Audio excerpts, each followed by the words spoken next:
আসসালামু আলাইকুম everyone.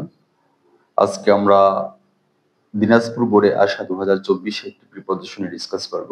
So let's get started. It is known to all, দেখো it is known gap all that on the wall will pass away gap from this earth. এখন দেখো এখানে ইট is non, no হচ্ছে এমন একটা শব্দ, এই নো এর পরে মূলত আমাদের অ্যাপ্রোপ্রিয়েট প্রিপজিশন টু বসে, টু ছাড়া অন্য কোনো প্রিপজিশন বসে না। সো তাহলে কি হবে, ইট ইজ নন টু অল, এটা সকলেরই জানা, দ্যাট যে ওয়ান ডে একদিন, অল উইল পাস অ্যাওয়ে সকলেই চলে যাবে, গ্যাপ দিস আর্থ অর্থাৎ এখানে হবে আমাদের অর্থ অনুযায়ী কি হবে, ফ্রম দিস আর্থ অর্থাৎ এই পৃথিবী থেকে সকলেই একদিন চলে যাবে, এটা সকলেরই জানা।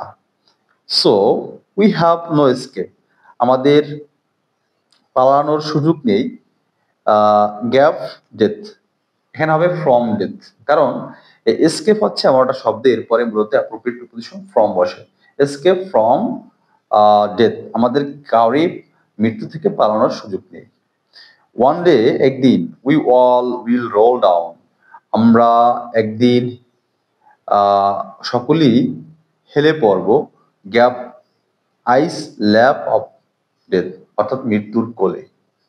অর্থাৎ এই রোল ডাউন, এই ডাউনের পরে আমরা এখানে ইনটু প্রিপজিশন বসাবো, ইনটু অর্থাৎ আমরা একদিন সকলেই মৃত্যুর কোলে হেলে পড়ব। এখানে ইনটু কেন বসাইলাম, এটা গতিশীল অবস্থা, অর্থাৎ আমাদের পার্থিব জীবন থেকে আমরা আখিরাতের জীবনের দিকে ধাবিত হব, এটা এর জন্য আমরা এখানে ইনটু ইউজ করব। আর ডাউনের পরে মূলত অ্যাপ্রোপ্রিয়েট প্রিপজিশন ইনটু বসে। আচ্ছা, তারপর কি আছে, বিকজ কারণ, ডেথ ইজ কমন, দেখো মৃত্যু হচ্ছে সাধারণ, কমনের পরে এখানে অ্যাপ্রোপ্রিয়েট প্রিপজিশন কমনের পরে কমন টু হয়, মূলত কমন টু অর্থাৎ মৃত্যু হচ্ছে সাধারণ, টু অল সকলের জন্য। এখানে আমাদের অ্যাপ্রোপ্রিয়েট প্রিপজিশন এই কমন হচ্ছে আমরা শব্দের পরে মূলত টু বসে।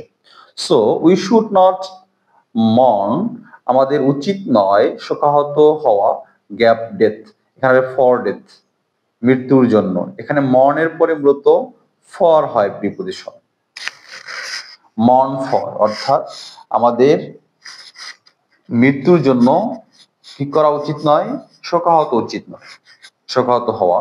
বাট দোজ হু ডাই, কিন্তু যারা মরে, gap the country are immortal, এখানে ডাই হচ্ছে আমরা শব্দ, এই ডাই এর পরে অ্যাপ্রোপ্রিয়েট প্রিপজিশন ফর হয়। ডাই ফর অর্থ দেশের জন্য মারা যাওয়া, এটা একটা অ্যাপ্রোপ্রিয়েট প্রিপজিশন মুখস্থ রাখবে, ডাই ফর অর্থ দেশের জন্য মারা যাওয়া। তাহলে অর্থটা কি দাঁড়ায়, but those who die for the country, যারা দেশের জন্য মারা যায়, আর তারা ইমর্টাল, তারা হচ্ছে অমর।